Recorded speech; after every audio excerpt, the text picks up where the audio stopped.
Welcome to Media in the Mix, the only podcast produced and hosted by the School of Communication at American University. Join us as we create a safe space to explore topics and communication at the intersection of social justice, tech, innovation, and pop culture. Today, we have the absolute pleasure of speaking with Derek McGinty, who is also an SOC alum. Just to give you a little background, Derek McGinty is a journalist, an award-winning interviewer, and a commentator. He got his first job on the air back in 1984 at WHUR Radio in Washington, D.C. From there, he went to WAMU-FM, where he launched a nationally syndicated daytime talk show on NPR.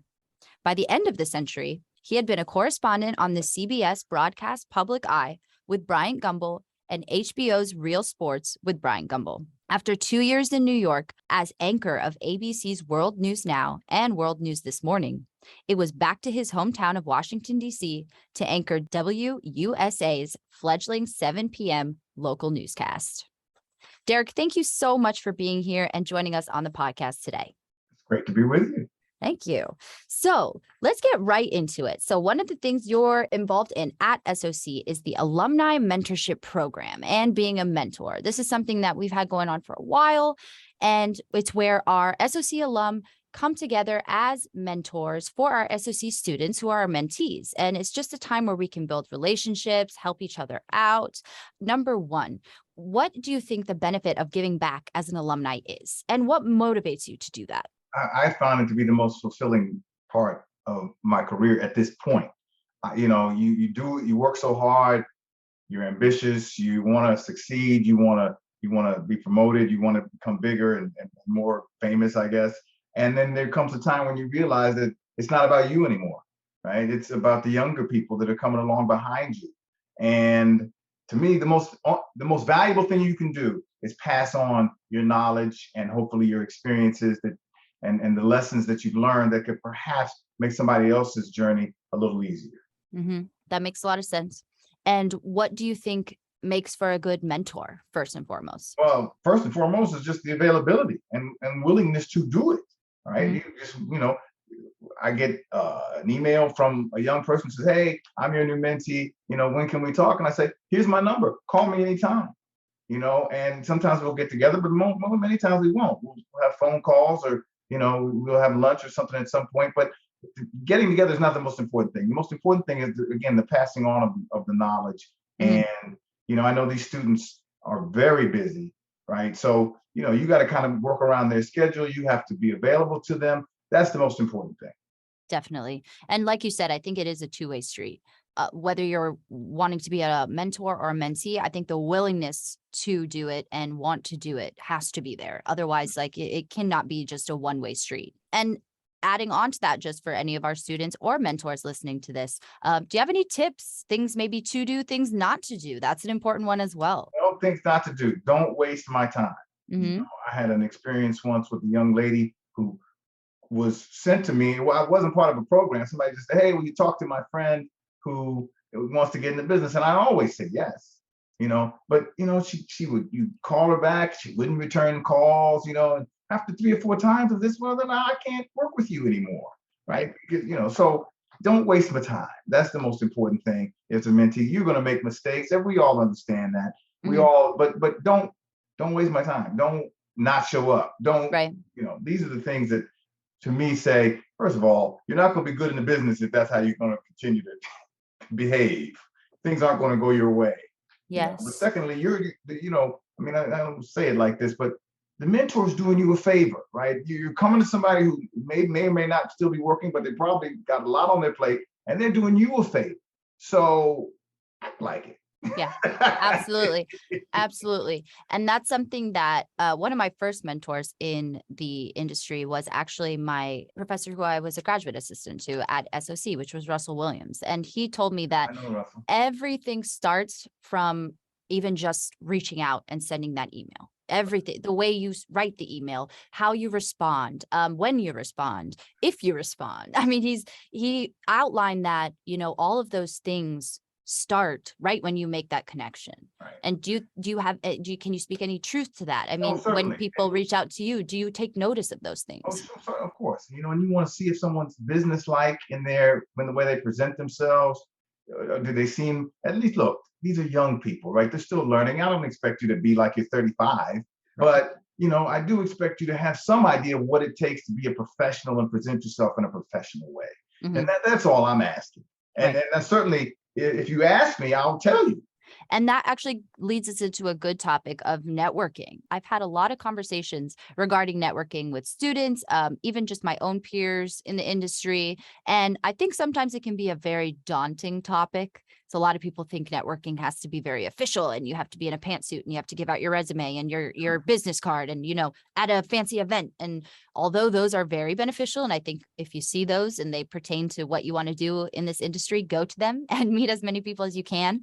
But at the same time, I think networking can be just creating relationships and just listening to people. My best advice for people is to always memorize one fact about somebody. If they mention that they love dolphins and they recently went swimming with the dolphins, the next time I see them, I'm going to make sure to ask, how was swimming with the dolphins and when are you going to go do that again? Because I think people really respond to that. When you listened, it wasn't just about what can I do for you and what can you do for me? You know what, Grace? I am going to use that advice you just gave about memorizing one fact about a person. I'm going to use that, and you just mentored me. So thank you. Wow, that means a lot. Thank you. But no, it's important because I don't know if you agree, but I feel like sometimes it is just about establishing a relationship, and you don't want to make your mentor or mentee feel like it is just an exchange, tit for tat. If I'm going to do this, you're going to do that. Or if I'm giving you this, you got to give me that. I think sometimes that relationship, it's can sometimes be a friendship. And I think it's more important for that long term. You don't want to just 3-4 months have a relationship and then say, well, thank you for helping me. That's it now. It should be a nice relationship. Totally agree with you. And I've had a few mentees that actually have become friends, and we communicated, over a couple of years. Now, the reality is we're not in the same place, so we're not going to stay besties. Right. But it's good to have that relationship where you continue to communicate, you find out whether or not they've advanced in their careers, you become friends. And one particular mentee I had, he's such a great guy, and he and I became friends. He now works at the Washington Post, and he had me over for dinner at his house, and he and his wife, were very, very, very, very nice. And so it was just we've had a very good relationship. So I'm saying that to say that yes, you do become friends with these young people, and that's a wonderful thing. I love that. That's great. Also, for our students, current students, and maybe even prospective students who are listening. So we do have a lot of experiential learning programs at SOC as well. Just to give you guys some background of a few. So we have New York Intensive, LA Intensive, where you're able to actually travel to these cities and meet, networks, meet producers, meet directors, meet editors. I mean, whoever and whatever you're looking to do in the industry, I guarantee you'll meet someone who's doing that. And also other things right here on campus. For example, we have the SOC 3, which just launched, which is with Professor Pallavi. And what these students do, which I think is so cool, I wish I had this, they go basically while simultaneously learning in the classroom about PR or strategic communications, they are also simultaneously working with real organizations in DC and actually putting PR into practice. So I think that's awesome. These students are getting real world experience while they're still in the classroom. Just in your opinion, how important do you think these types of programs are in regards to our student success post-graduation? Well, I think they could be critical. I think that, one of the biggest problems you have when you first come out of school is you don't know anything, right? You haven't done much. I remember putting together a resume when I was 22 years old and had things like the student newspaper and the school radio station and these things. And, people who actually worked in the business don't care about that, right? To them, that's just very much a JV kind of experience that doesn't help you much in the quote unquote real world. So, the fact that you can come in with experience where you actually did stuff at an organization, at a news organization, that helps a lot because quite frankly, internships are great. And I definitely got my first job because I was at an internship, but it wasn't because of the stuff I was doing at the internship. It was because I was just in proximity. And I think a lot of internships, at least they used to be when I was coming up, you didn't get to necessarily do much that was significant. And so experiential learning, as you described, is a whole different step up from that. So I think it's great. I think it's perfect. And I think employers will be very happy to see somebody come in who actually knows something about what they do. Follow up on that. We had a podcast episode last week with one of our SOC alum who had just moved out to LA. He's a fresh grad, and he had 9 internships under his belt. Wow. And the only position he was able to get while moving out to LA was another internship. That was he applied to full-time jobs, and the only position he got, and granted it was paid, it basically was like a full-time job, only it was named internship. He said that he is so grateful that he got all those internships under his belt, because on top of experiential learning, on top of extracurricular activities, he said that they wanted to see that you had that real world experience, that you were just around that environment. So can you speak to this idea that, internships still hold value? It's been more than 40 years since my last internship. I gotta say, the world is a lot different now than it was then. First of all, a lot of them pay now, which in my day, they did not. Different. Right? They almost universally did not pay. Which and, you didn't necessarily get to do much, especially if you were in a big city, in a big newsroom. You were getting coffee for everybody. It wasn't, you were just glad to be there, and you had to be really aggressive to try to get something more out of it. You had to know what you wanted and go after it and talk to people and do it. You had to do all these things. The internship wasn't set up for you.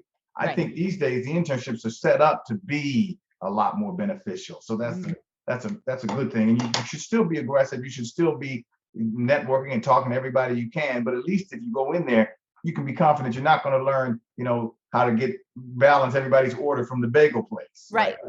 And that's so true. And I think it's cool just although I know some people today are still getting coffee and like that for film as a PA, like that's where you start sometimes. You just you got to get coffee, you got to get lunch, you got to drive to go get batteries. Those are the responsibilities that you have. It's very cool because as long as you're around it, you don't know what you'll get to do, who you'll get to experience. I remember I was on one set and they had the tripods that they use here at SOC, and they are very complicated tripods. I mean, they are very complicated tripods.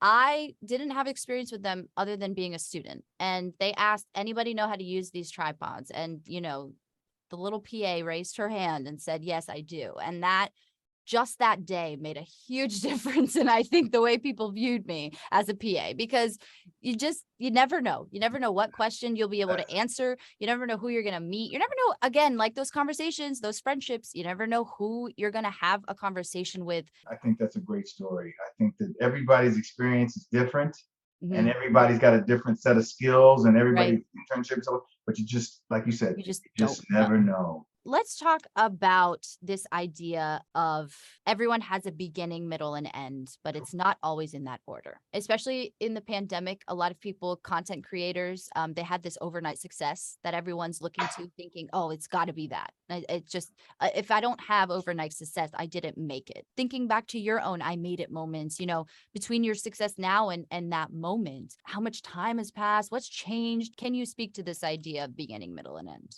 Oh my goodness. Well, I would say my I made it moment, as you described it, was my first on-air job. Because up until then, I wasn't sure that it was ever going to happen. And I had been working. I worked at, WTOP for a couple of years as a news writer, which I think is a job they don't even have anymore. And certainly they don't have those manual typewriters anymore. And, I was working at United Press International wire service, which no longer exists, right? So I just didn't know if I was ever going to get on the air. And when I got the job at WHUR and I actually had my first on-air, appearance, that was a big deal, right? That was a big deal. So that would be sort of my, maybe this is going to work out kind of moment, you know? And so that's what I would say.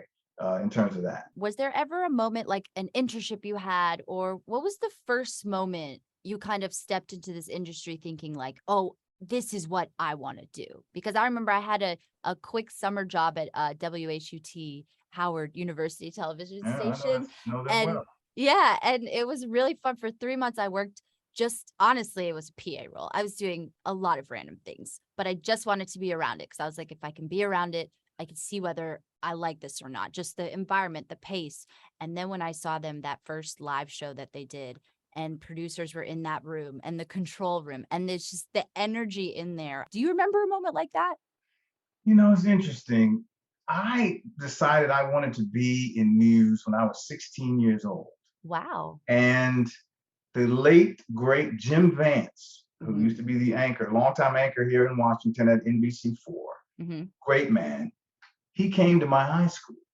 And he's talked about, he had an assembly in the auditorium, and he talked about the news business and how good it was. And my light went on. And I said, that's what I want to do. And then I never wavered. Now, I did think I was going to be a newspaper reporter for a while. I did that my first 3 years at AU, and then changed my major to broadcaster last year. But I never wavered in terms of wanting to be in news. I thought that storytelling and writing were things that I really wanted to be a part of. That's And awesome. that was how it happened.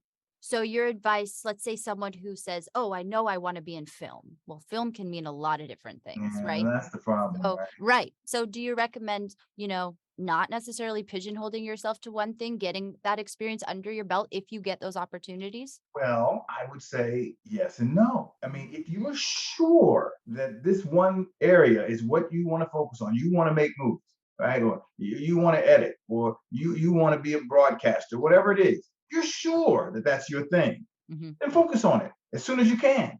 Because a big mistake some people make is getting sidetracked on something else, and then they're doing that, and then they begin to get promoted and doing better at that, and it's not really what they want. So then it's hard to go back down to the beginning to go back up again. So if you know what you want, go after it. Don't be diverted into other things, because that can mess you up. Yeah. Russell used to say, if the naysayers could talk you out of what you're doing, then you weren't meant to do it in the first place. Well, I like that. That's So good. Yeah. I try to remember that too. Don't let people make you think that you can't do it or Yeah, that you I shouldn't. always go back to the story about Katie Couric when she was at CNN supposedly, and some executive told her, "You'll never make it in this business," right? Well, I think she did. Yeah, for sure. So last thing here, I want to talk. I read something on your website that I just thought would be very interesting to kind of dive into. okay. So it says Derek has believed that ideas matter more than ideology. Can you just explain that a little bit more? I came to understand when I was a talk show host, where I was talking to all different kinds of people with varying points of view, that ideas could bridge the gap, right, between people. That we could talk about, instead of talking about, I'm a Republican or I'm a Democrat or I'm a red state or blue state person. This is what I believe. These are the things that are important to me. This is how I want to get there. And then we can have a conversation about whether that it's right or wrong or misguided or not. But when you have an ideology, that locks you in, right? So then if I'm a Republican and I see a Democrat, then maybe I want to have an argument. But the ideas that we have may not be that different. And so that's what we can always discuss ideas. Ideology is more difficult. I just never wanted to be locked in. I always said, say what you think and be prepared to defend it. Yeah. And be prepared to change your mind if someone comes up with something better. Yeah. Right. And that to me is about ideas, not ideology. Yeah. If I'm an ideologue, maybe I don't change my mind no matter what the argument is. Yeah. I'm just saying, if people get mad, so what? I don't care. You know what? You're better off being courageous. Yes. Especially if you can justify what you say. Yeah. Right. If someone comes in and say, well, this is why I said this, and it made sense. Now you're telling me why it doesn't. Right. If they're not, okay, you're right. I'm wrong. Yeah. That's so true. The best thing I heard recently, especially in this day and age, with everything going on, is that the best thing you could do is stick to what you believe, but be willing to listen and hear the completely opposite side. Absolutely. If you can do that and you could kind of be on that same page, I think it'll bring or actually people might realize they have a lot more in common than they realize, Certainly true. And we have to reach a point where we can at least discuss things. I kind of despair about where we are right now, where there's no conversation. It's just shouting past each other. I don't think that's helpful, but I'm not in charge. Do you encourage people still to have those difficult conversations? Because I know there's a fine line nowadays between I'm too scared to say something, or I'm too scared to speak on something, or maybe we, what's your, especially someone coming from like the news field, where that's the basis of it, is having difficult conversations and bringing up topics that maybe we don't usually You want to talk know, about on the day to day. it depends. In the real world, sometimes it's just not worth it. Mhm. You're like, man, this is gonna be a big fight. I don't care enough about this. Yeah, You know, that's so real. Yes. Yeah. get into it with you. We're Right. having a nice time here. Let's just keep the peace. Right. And so Mhm. that's the issue, I think. I mean, you have to be worth it to have the argument. I'm disappointed that you know there's no debate anymore. There's nobody saying these are the reasons I think this, Right. but what are your reasons for disagreeing with me? Mhm. Or I disagree with you, but you're not a bad person. Right. Or, Or we I can mean, we can these are have a the things. conversation on it. Yeah, but it's Yeah. not. So we all try to. I think if we're a gracious person, you try to have grace for the people around you, understanding that you're going to need some grace too. Yes, 100%. Pun intended. Have grace for yourself and for everyone Oh else. yeah, I didn't even. I I just had to didn't throw even that think in there. about that. That's funny. Thank you so much, Derek, for being here. This was an awesome conversation. I appreciate you, Grace. Thanks for having me. Thank you. And everyone who is listening, you could check out our bi-weekly episodes dropping on Wednesdays on Anchor, Spotify, and Apple Podcasts. If you'd like to support this podcast and the School of Communication, go to giving.american.edu to donate now. And that's a wrap.